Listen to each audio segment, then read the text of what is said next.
Hello and welcome back. And you know that we have discussed so many concepts related to this program, this machine learning model that have been used in here, like TF-IDF vectorizer, and apart from that, monomial NB, which is Neve-based classifier. So all those things we have already discussed here, and we have understood that. We have understood about the count vectorizer. So all these things we have understood properly.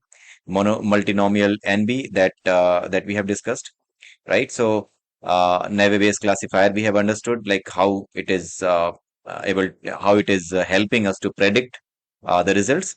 And now we are going to discuss today some of the remaining topics. And one such topic is like splitting the data into training and test set. So first, let us understand that why we do the splitting of data into training and test sets. So here is the function test train is train test split, and you need to find out like from how you are splitting your data. Like if you have some data, suppose you have 100 records of data, right? So and you want like only 20% of the records you want to use for the testing purpose. So in that case, you need to give the test size here as 0.2, which is 20%, and the random state is equal to 42. So now here it's like you can see like we have taken data frame for text and data frame for sentiments, because these were the two columns that we have in our Excel sheet, in our CSV sheet. So from there we have taken the text and the sentiment both, and accordingly we want to just split all the text and sentiments into two sets. One is training set and one is testing set. So what is the purpose of training and testing set and why we use it? Let us understand that first, and then we will come back to this function. Okay, so let me show you. Yeah, this is the one. So training versus test data and their splitting. So if you are training your machine learning model, then after training, you need to test it. It is something like if you are a tutor, then after the syllabus is completed, you need to take a test of your students.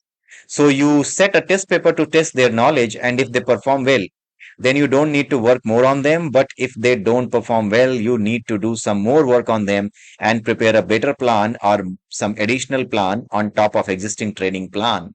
So I hope you must be understanding what is the significance of training versus the test data here. Training data is used in the machine learning to train the model with the training data. I mean, you first train the model with some data which is known as the training data. After the training is done, you must need to test the model with some data. For this, the data which is there, I mean, whatever data you have got for training, you can divide it into two parts. One set, which is usually 80% of the entire data, is used for training purpose. So from the 80% of the data, you train your model, and from the rest of the 20% of the data, you use it for testing. Okay. So with training data, we find a model. I mean, with training data, we develop a model which does prediction, and with test data, we validate the prediction. This is the purpose and this is the significance of training versus test data. So with the training data, we find a model, we develop a model. Basically, we should write here. We develop a model with which does prediction, and with test data we do the validation.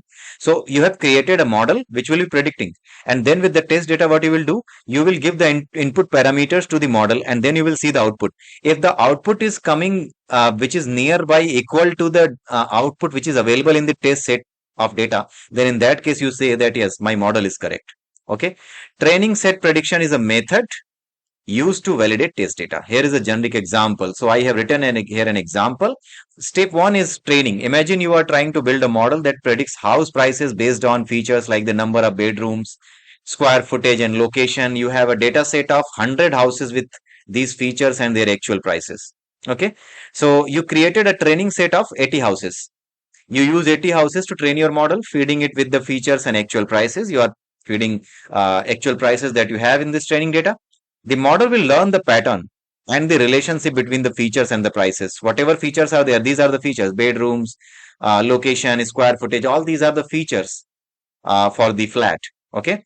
So for the house. So you are using 80% of your data to train your model. So this model will learn the pattern and relationship between the features and the prices. Once it learns, then it knows how to do the prediction. Okay.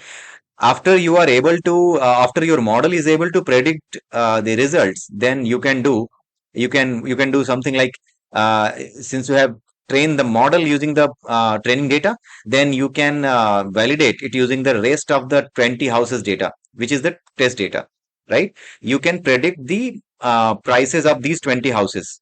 Okay, so you need to just pass the features now. I mean, you will not pass the output, right? Because output you need to know. So you will not pass the output. You will just pass the input, which is the feature for the from these 20 houses. So you will do validation after this one, and you will do the validation on the test data. So what you will do, you will compare the predicted price for the 20 houses with their actual prices. Okay, this is where training set prediction comes in. If the predicted prices are close to the actual prices, it validates that your model is good at making predictions. So your model is correct. Your machine learning model is doing the right thing. If the predicted prices are way off, it may indicate issues with your model or your training data. So in case your model is not able to predict the values nearby close to that value which is available in the test data, right? So from the test data, if you are able to not able to validate, if your model is not giving the correct results, which is not giving the results nearby the lump sum cost which is mentioned in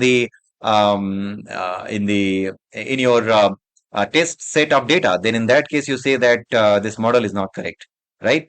So by using the training set to predict the test data, you are essentially testing your model's ability to generalize and make accurate predictions on unseen data. This process helps ensure your model is reliable and effective. So this is the last line which is really important. By using the training set to predict the test data, you are essentially testing your model's ability to generate and make accurate predictions on unseen data. Okay, so this is the purpose and this is the significance of the training and test data. So whatever data you collect for training your model, you need to split that data into two portions. One is test data and the other one is training data. And what is the method available for you? There is a method in the Python which is known as the train test split. This is available in the scikit-learn library. Okay, you must have imported the scikit-learn library, and this is the library which is having this method train test split. So training set will be usually denoted x underscore train y train. This is the portion of the data used to train the model. And then we have x underscore test and y underscore test. This is the portion of data used to evaluate the performance of the trained model. Okay, so here we have given the detailed description. Okay, usually the test size is 0.25, which is the 25% of the data, or we put it like 20%. Okay, and what is random state? Random state is an integer used to seed the random number generator, ensuring reproducibility of the result. Default is none.